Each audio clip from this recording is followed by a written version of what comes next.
Baik, Assalamualaikum warahmatullahi wabarakatuh. Nama saya Siti Nihatul Mayaza dari kelas C Teknik Geologi. Di sini saya akan memaparkan dan menjelaskan tentang materi paradigma Qur'ani dalam menghadapi perkembangan ipteks. Baik, di sini kita akan mengenal tentang ipteks. Apa itu ipteks? Ipteks atau ilmu pengetahuan teknologi dan seni, yaitu mengacu pada yang pertama, ilmu pengetahuan. Pengetahuan sistematis yang diperoleh melalui observasi, penelitian, dan eksperimen bertujuan untuk memahami alam semesta. Yang kedua ada teknologi, yaitu aplikasi ilmu pengetahuan untuk menciptakan alat atau sistem guna mempermudah kehidupan manusia. Yang ketiga ada seni, ekspresi, kreativitas, dan estetika manusia yang mencerminkan nilai budaya, moral, dan spiritual. Selanjutnya yaitu tantangan global. Mengacu pada perkembangan pesat teks dapat membawa kemajuan, tetapi juga menimbulkan masalah etis, moral, dan lingkungan yang membutuhkan panduan spiritual. Kemudian selanjutnya yaitu peran Al-Quran. Al-Quran sebagai pedoman kehidupan mencakup ajaran yang relevan untuk mengarahkan penggunaan dan pengembangan ipteks agar tetap selaras dengan nilai-nilai ketuhanan dan kemanusiaan. Kita akan masuk pada Al-Quran sebagai sumber ilmu pengetahuan. Terdiri atas ayat-ayat tentang ilmu dalam Al-Quran, yaitu yang pertama Al-Quran mengawali wahyu dengan seruan Iqra, Quran Surat Al-A'la ayat 1-5 yang menegaskan pentingnya membaca, memahami, dan mencari ilmu. Kedua ada Quran Surat Az-Zumar ayat 9, yaitu katakanlah adakah sama orang-orang yang mengetahui dengan orang-orang yang tidak mengetahui. Kemudian ada pentingnya menuntut ilmu dalam Islam, yaitu mengacu pada menuntut ilmu diwajibkan bagi setiap muslim, baik laki-laki maupun perempuan menurut hadis. Kemudian ada ilmu dalam Islam tidak hanya bersifat duniawi, tetapi juga menyangkut ilmu agama yang membimbing manusia menuju kehidupan akhirat. Kemudian ada ilmu dalam perspektif tauhid, yaitu mengacu pada yang pertama, segala ilmu adalah bagian dari kekuasaan Allah yang maha mengetahui al-alim, dan ilmu manusia hanyalah sebagian kecil dari kebesarannya. Yang kedua ada oleh karena itu, ilmu harus diarahkan untuk meningkatkan pengabdian kepada Allah dan bermanfaat bagi umat manusia. Berikut kita akan masuk kepada prinsip-prinsip Qur'ani dalam ipteks. Yang pertama yaitu tauhid atau monoteisme, yaitu mengacu pada keyakinan akan keesaan Allah sebagai pencipta dan sumber segala ilmu menjadi dasar dalam mengembangkan ipteks. Kemudian pengembangan ipteks harus sesuai dengan kehendak Allah dan tidak boleh bertentangan dengan syariah.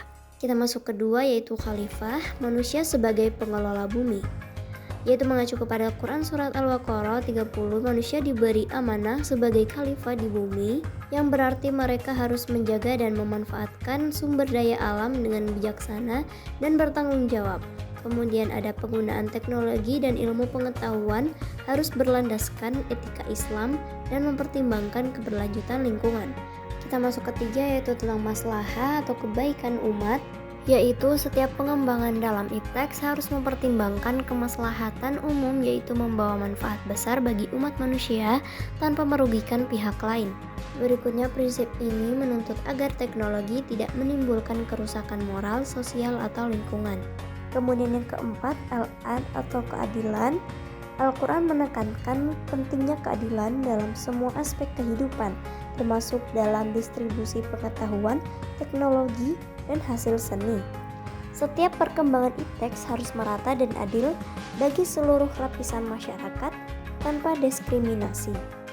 Selanjutnya yaitu contoh penerapan teknologi dalam Islam. Yang pertama ada teknologi informasi dalam dakwah, yaitu internet dan media sosial digunakan sebagai alat untuk menyebarkan nilai-nilai Islam secara global, mempercepat akses dakwah, dan memfasilitasi pembelajaran agama secara online. Kemudian ada sains dan teknologi medis. Tokoh-tokoh muslim seperti Ibnu Sina dan Al-Razi berperan dalam kemajuan sains, khususnya di bidang kedokteran. Prinsip-prinsip etika medis dalam Islam mendasari penggunaan teknologi medis modern. Selanjutnya ada energi terbarukan.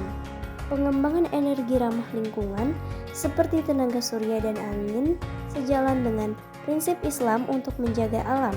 Hal ini juga mendukung pengurangan ketergantungan pada sumber energi yang merusak lingkungan. Kita masuk pada seni dalam perspektif Qur'ani, yaitu mencakup tentang ada yang pertama etika seni dalam Islam. Seni dalam Islam harus sesuai dengan prinsip-prinsip moral, tidak mengandung unsur maksiat atau penghinaan terhadap agama. Kemudian ada seni Islam cenderung lebih mengutamakan keindahan yang membawa kebaikan spiritual seperti kaligrafi Arab yang menulis ayat-ayat Al-Quran. Selanjutnya ada seni sebagai media dakwah, yaitu seni seperti kaligrafi, arsitektur masjid, dan seni musik Islami digunakan sebagai sarana untuk menyampaikan pesan-pesan Qur'ani dan nilai-nilai Islam kepada masyarakat. Selanjutnya ada contoh seni dalam Islam. Yang pertama ada kaligrafi, mengungkapkan keindahan ayat-ayat Al-Quran dalam bentuk visual yang indah. Kedua ada arsitektur, contoh masjid-masjid dengan desain yang mencerminkan kebesaran Allah seperti Masjid Nabawi dan Masjid Al-Aqsa. Kita beralih ke tantangan dan solusi Qur'ani dalam perkembangan ipteks. Yang pertama tentang tantangan modernisasi dan sekularisme. Perkembangan ipteks seringkali dipisahkan dari nilai-nilai spiritual dan agama sehingga memunculkan ketimpangan moral, ketidakadilan, dan eksploitasi sumber daya alam yang berlebihan. Kemudian ada solusi Qur'ani, yaitu tentang pendekatan maqasid, syariah, tujuan hukum Islam dapat digunakan sebagai panduan dalam pengembangan ipteks. Tujuan utama syariah adalah menjaga agama, kehidupan akal, keturunan, dan harta yang semuanya relevan dengan perkembangan ipteks yang berkelanjutan.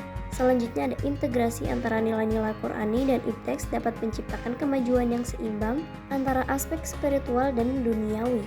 Kesimpulan pada materi ini adalah Al-Quran memberikan pedoman, teknologi, dan seni harus dikembangkan dengan mempertimbangkan keseimbangan antara iman, ilmu, dan amal. Peran manusianya yaitu umat Islam memiliki tanggung jawab besar untuk menjadi pemimpin dalam pengembangan ipteks yang sejalan dengan ajaran Qur'ani serta memastikan bahwa kemajuan yang dicapai membawa manfaat bagi seluruh umat manusia dan tidak merusak tatanan moral serta lingkungan. Baik, sekian, terima kasih. Itu dia pemaparan saya dari materi tersebut. Terima kasih yang sudah menonton. Wassalamualaikum warahmatullahi wabarakatuh.